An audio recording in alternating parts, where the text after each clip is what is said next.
Hello बच्चों, कैसे हो आप सभी।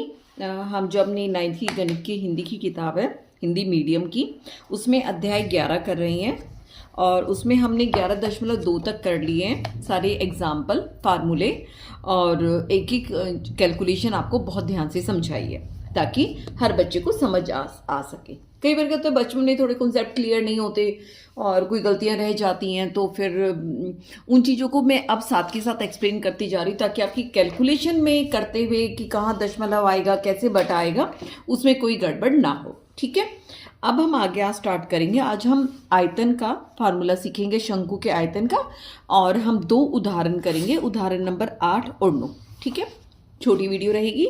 स्टार्ट करते हैं।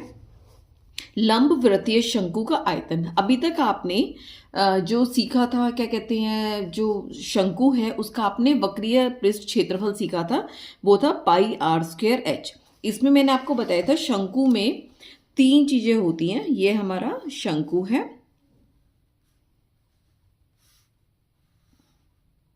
ये हमारा आर हमारी त्रिज्या होती है, एच हमारी ऊंचाई होती है, एल हमारी तिर्यक ऊंचाई होती है। ठीक है, जो हमने क्षेत्रफल ज्ञात किया था वो हमारा था पाई आर और एल, ये हमारा फार्मूला था। अब हम निकालते हैं आयतन। क्षेत्रफल क्या होता है, जैसे मैं आलू में गिलास ही लेती हूँ, ये जो गिलास है इसका जो बाहर का ये जो सारा गोल्डन गोल्डन हुआ है ना, ये इसके क्षेत्रफल पे हुआ है। अगर मान लो पीछे जाके पतला हो जाता तो शंकु बन जाता। अब मैं इसके अंदर कुछ चीज भर देती हूँ, मैंने पानी भर दिया, दूध भर दिया, चाय भर दी, कोल्ड ड्रिंक है, रेत है, कुछ भी हम भर देते हैं तो वो अंदर का पूरा हिस्सा इसका आयतन बन जाएगा। आयतन जैसे हवा है, इसके आयतन में भरी हुई है। ठीक है, समझ गए आयतन और क्षेत्रफल में फर्क। जो क्षेत्रफल है नंबर 2 उसमें चलता है मीटर स्क्वायर या सेंटीमीटर स्क्वायर, यानी वर्ग सेंटीमीटर या वर्ग सेंटीमीटर वगैरह में लिखा जाता है। और इसमें 2 ही डायरेक्शन होते हैं, लंबाई और ऊंचाई। ठीक है, इसके अंदर एक तरह से आयतन के अंदर ये 3 डायमेंशनल 3 आयामी होता है कि इसमें लंबाई, चौड़ाई और ऊंचाई हम तीनों की बात करते हैं। और इसका जो यूनिट होती है पीछे है तो घन मीटर या घन सेंटीमीटर, जिसको हम मीटर क्यूब या सेंटीमीटर क्यूब बोलते हैं। ठीक है, आयतन हो गया जो इसके अंदर हम पानी भरेंगे, पानी से याद रखना आयतन। इसका हम कैसे निकालते हैं, इसका कोई फार्मूला नहीं था। इन्होंने क्या किया, एक सिलेंडर लिया, बेलन लिया, उसका क्या होता है फार्मूला, जैसे ये हमारा एक सिलेंडर एक बेलन है। ठीक है, इसका जो जैसे इसमें से इन्होंने क्या निकाला था कि पाई आर, याद करने का तरीका, आपको किनारों पे बनता है वृत्त, वृत्त में जो वृत्त का क्षेत्रफल होता है वो होता है पाई आर स्क्वायर। किसी भी चीज की लंबाई और चौड़ाई को गुना कर दो तो बीच का एरिया निकल जाता है। वही चीज यहां पर हुई। ऐसे याद करने का तरीका है, पाई आर स्क्वायर ये एरिया है, ये जो एच इसकी ऊंचाई है। ठीक है, यहां तक ये ऐसे भरता चला गया तो ये जो पूरा भराव बनेगा, आयतन बनेगा सिलेंडर का, वो हो जाएगा पाई आर स्क्वायर एच। इसे याद रखोगे ना आप आराम से कि जो हमारा वृत्त है, वृत्त जो है वो पूरे अंदर तक भरा हुआ है। जो वृत्त का जो ये आयतन, जो क्षेत्रफल है, वो नीचे तक भरता चला गया। नीचे तक कहाँ तक भरा, एच तक। तो यहां तक भरने का हमारा जो आयतन का फार्मूला बन जाएगा वो बन जाएगा पाई आर स्क्वायर एच। ये है हमारे बेलन का क्षेत्रफल। ठीक है, याद हो गया, बहुत आसान है। इसी तरह जब हम शंकु का निकालते तो कैसे निकाला, हमने क्या देखा कि शंकु में पहले हमने रेत भरा, उसी त्रिज्या वाले और उसी हाइट वाले, जैसे ये ऊंचाई है, इसी ऊंचाई का, इसी त्रिज्या का एक हमने बेलन यानी गिलास लिया। ठीक है, और इसमें पूरा ऊपर तक हमने रेत या पानी भरा और इसमें डाला, नहीं भरा, फिर दोबारा हमने पूरा भरा और इसके अंदर डाला, नहीं भरा, फिर हमने भरा, इसके अंदर डाला तो भरा। तो हमें ये पाया कि जो इसका आयतन है इस पूरे आयतन का 1/3 है। समझ गए कैसे फार्मूला निकला। अगर आपको ये पता हो हमारा फार्मूला कैसे बनता है तो हमारा याद करना वो बहुत आसान हो जाता है। तो शंकु का आयतन क्या होगा, 1/3 पाई आर स्क्वायर एच। तो हमारा शंकु का आयतन क्या बनेगा, इसका 1/3 पाई आर स्क्वायर एच। इससे आपको बेलन का आयतन भी पता चल गया और शंकु का भी पता चल गया। बेलन का सिर्फ होता है पाई आर स्क्वायर एच और हमारा शंकु का हो जाएगा 1/3 पाई आर स्क्वायर एच। अब इसमें याद रखना ये एच ऊंचाई है, तिर्यक ऊंचाई नहीं है। कहने का मतलब ये जो एच है हमारी ये वाली ऊंचाई है जो हमने क्षेत्रफल में हमने बाहर वाली इस्तेमाल की थी। बाहर वाली क्यों इस्तेमाल की थी? क्योंकि बाहर की तरफ ऐसे घूम रहा था, ये जो हमारा जो शंकु था उसका क्षेत्रफल बाहर की तरफ ऐसे घूम रहा था, तो हमने ये वाली लंबाई यूज करी।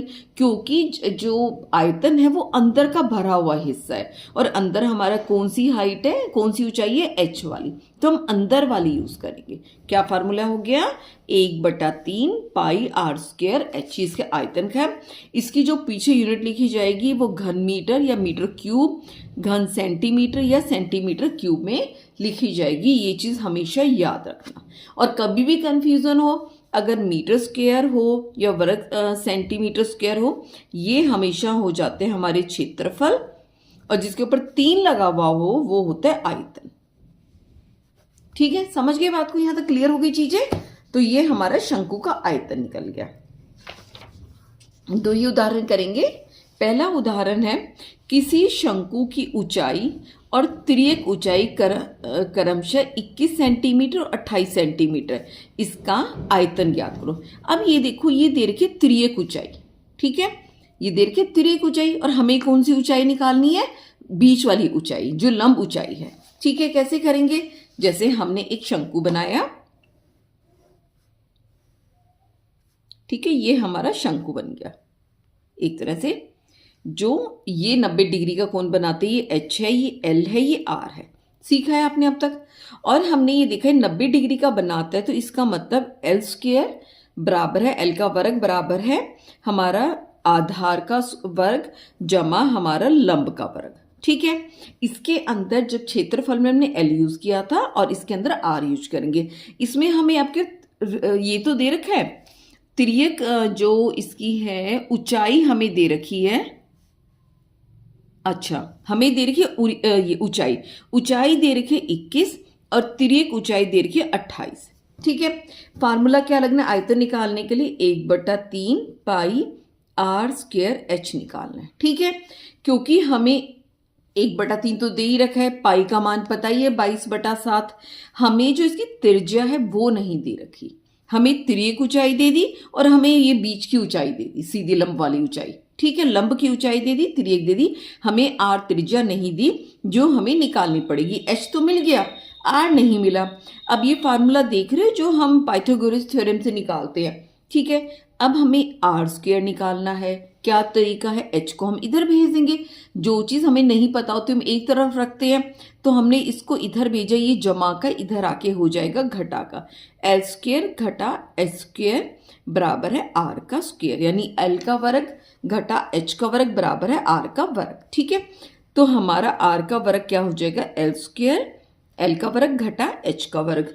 अब क्योंकि किताब में पता नहीं क्यों वर्गमूल ले रखा है, किताब में वर्गमूल की हमें लेने की जरूरत नहीं है, क्योंकि हमारा जो फार्मूला है इसमें सीधा आर का वर्ग ही यूज हो रहा है, तो हम इसका वर्गमूल लेके टाइम खराब नहीं करेंगे। सीधा हमें जो तिर्यक ऊंचाई 28 दे रखी है इसका वर्ग करेंगे, घटा वर्ग होता है 28 गुना 28, घटा जो ये वाली है 21, इसका वर्ग करेंगे, दोनों को घटा देंगे तो हमें आर वर्ग का यानी आर स्क्वायर का मान पता चल जाएगा। हाइट हमें 21 दे रखी है। समझ आ गया उदाहरण? बिल्कुल आसान। ये देखो एल स्क्वायर बराबर आर स्क्वायर, इससे हमें प्राप्त होता है आर इसके वर्गमूल में, लेकिन मैंने बताया हम वर्गमूल नहीं लेंगे, इन्होंने वर्गमूल लेके दिखा रखा है यहाँ पर। ठीक है, फिर शंकु का आयतन क्या हुआ? 1/3 पाई आर स्क्वायर एच। 1/3 पाई का मान 22/7, और ये जो निकलेगा ये हमने यहाँ पर जो इन्होंने तो वर्गमूल लेके लिखा है ना, हम बिना वर्गमूल लिए एक बार ही गुना करेंगे, क्योंकि हम स्क्वायर की बात कर रहे हैं। गुना में 21, इस 2 के बजाय जो हमारा अंदर का जो उत्तर आया होगा, ये आया होगा, जो भी है करके देखें।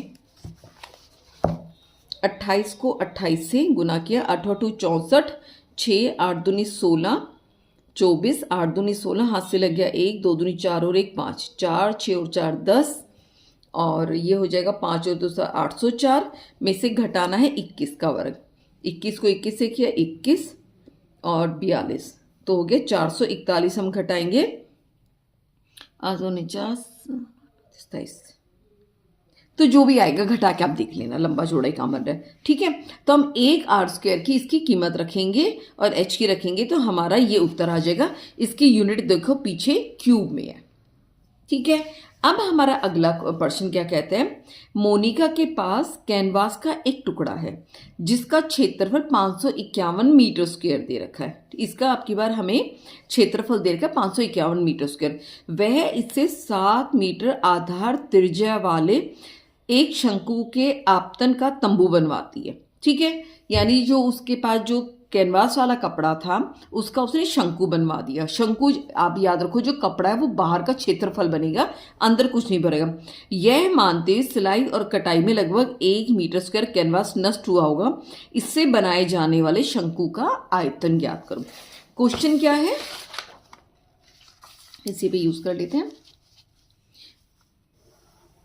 ठीक है, इसमें क्या था, उसके पास एक कपड़ा था मोनिका के पास। इसका जो क्षेत्रफल था वो था 551 मीटर स्क्वायर। ठीक है, उसने बोला इस कपड़े का मैं तंबू बनाऊंगी। तंबू का मतलब एक हमारा शंकु बनेगा।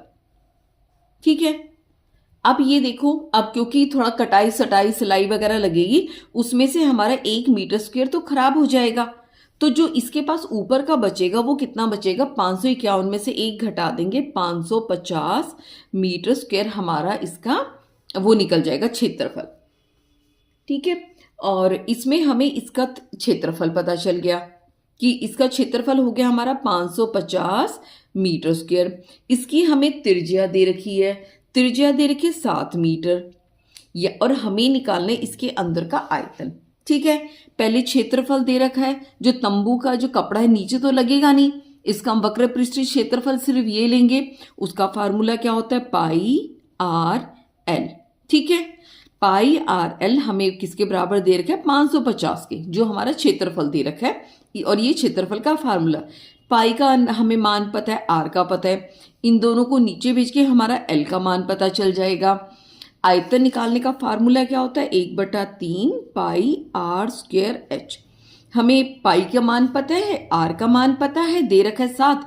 अब हमें ऊंचाई निकालनी है। यहाँ से हमें एल पता चल गया, आर पता है, इसका वर्ग, इसका स्क्वायर करो जमा इसका वर्ग करो, उनको लेके उनका वर्गमूल निकाल दो, तो हमारा यहाँ पे ऊंचाई आ जाएगी, जो इस फार्मूले में इस्तेमाल करके हम आयतन निकालेंगे। समझ गए, इजी सा है। क्षेत्रफल दे रखा था, कटाई छटाई वाला निकाला, हमारा 550 क्षेत्रफल बचा। उससे हमें त्रिज्या दे रखी है, उससे हम तिर्यक ऊंचाई निकालेंगे। तिर्यक ऊंचाई और त्रिज्या को यूज करके हम सीधी ऊंचाई निकालेंगे, और उसके बाद हम उसका आयतन निकालेंगे। ठीक है, करते हैं। ये देखो, कैनवास का क्षेत्रफल 551 मीटर स्क्वायर है। उसके बाद क्या हुआ, और 1 मीटर स्क्वायर कैनवास सिलाई इत्यादि में नष्ट हो जाता है। अतः तंबू के लिए उपलब्ध कैनवास कितना हो जाएगा, कैनवास मतलब कपड़ा, ये तो बर्बाद हो गया हमारा, 550 मीटर स्क्वायर ही बचा। तंबू का पृष्ठीय क्षेत्रफल कितना हो गया हमारा, 550 मीटर स्क्वायर हो गया। तंबू के आधार की त्रिज्या कितनी होगी, 7 मीटर हो गई। ध्यान दीजिए, तंबू को केवल वर्ग पृष्ठ ही होती है, क्योंकि नीचे तो हम लगा नहीं रहे कपड़े का, तंबू के फर्श को नहीं ढका जाता। तो जो तंबू का वक्र पृष्ठीय क्षेत्रफल जो कपड़ा था वो था। इसका फार्मूला क्या होता है, वक्र पृष्ठीय क्षेत्रफल का पाई आर एल। 550 हो गई, पाई की कीमत 22/7, आर की कीमत 7 हो गई, एल हमें तिर्यक ऊंचाई निकालनी है, बराबर है 550। क्या हुआ, 7 से 7 कट गया है ना, ये देखो 7 से बटा रह गया 22। इसको हमने काटा 2 से 11, और 11 से काटा, इसको हम 11 से काटेंगे, 11 दूनी 22, 11 पंजे 50, और 2 से काटा 25 मीटर क्या आ गई हमारी, तिर्यक ऊंचाई आ गई। ठीक है, हमारा फार्मूला क्या होता है, तिर्यक ऊंचाई बराबर है त्रिज्या, यानी हमारा ये था ना, ये ऐसे तंबू बना था, ये तिर्यक ऊंचाई एल थी, ये हमारी ऊंचाई एच थी, ये आर था। क्योंकि 90 डिग्री का कोण बन रहा है, तो पाइथागोरस से इसका वर्ग बराबर है इसका वर्ग प्लस जमा इसका वर्ग, फार्मूला लिख दिया। जो हमारा एच स्क्वायर कैसे होगा, एल स्क्वायर घटा आर स्क्वायर, ये जमा में इधर आके घटा हो जाएंगे। एच निकालने के लिए हम इसका वर्गमूल ले लेंगे। ठीक है, ये हमारा एच का फार्मूला आ गया। इसको रटने की जरूरत नहीं, बस समझना है। यहाँ पे जो हमारी तिर्यक ऊंचाई है 25 है, 25 का वर्ग करेंगे, 25 गुना 25 625, घटा हमारी त्रिज्या 7 थी, 7 का वर्ग करेंगे, 7 7 49, हमारा हो गया 49। 625 में से 49 घटाए बटा बचा 576। 576 होते 24 का वो वर्ग, यानी 576 को हम वो निकालेंगे, इसका वर्गमूल लेंगे तो हमारा उत्तर 24 आ जाएगा। या तो इतने तक आपको 25 तक याद होनी चाहिए, सबके वर्गमूल नहीं है कोई दिक्कत नहीं है। आप क्या कैसे निकाल लोगे, हम उसके फार्मूले से निकाल लेंगे। जैसे 576 लिखा और हम ऐसे 2 से किया करते चलेंगे। जितनी हमारी जोड़े बनेंगे उस जोड़ों में से एक एक बाहर निकालेंगे। पहले की वीडियो में आपको समझा रखा है। तो हमारा इससे जो ऊंचाई 24 मीटर आ गई। आयतन क्या होता है ये देखो, 1/3 पाई आर स्क्वायर एच, 1/3 पाई की कीमत 22/7, आर हमारा 2 बारी आर का स्क्वायर है तो 2 बारी हमने त्रिज्या लिख दी गुना 24। कैसे हुआ, 3 7 से 7 कट गया, 3 से कटा 3 8 24, 8 7 56, 56 को 22 से गुना किया। ये देखो हम 56 को 22 से गुना करेंगे, 6 दूनी 12 हाथ से लग गया 1, 5 दूनी 10 और 11, इसी तरह 112 इसमें बन जाएगा। तो हमारा हो जाएगा 2 2 1 3 2 1 2 3 2 हमारा मीटर क्यूब है। ये इसको ध्यान रखना, 1232 मीटर क्यूब, 1232 घन मीटर क्यूब हमारे इस कैनवास का, इस तंबू का हमारा आयतन निकल गया। ये आपका उदाहरण नंबर 9 था। कल हम प्रश्नावली 11.3 करेंगे, ठीक है। तब तक ध्यान रखिए, टेक केयर, बाय बच्चों।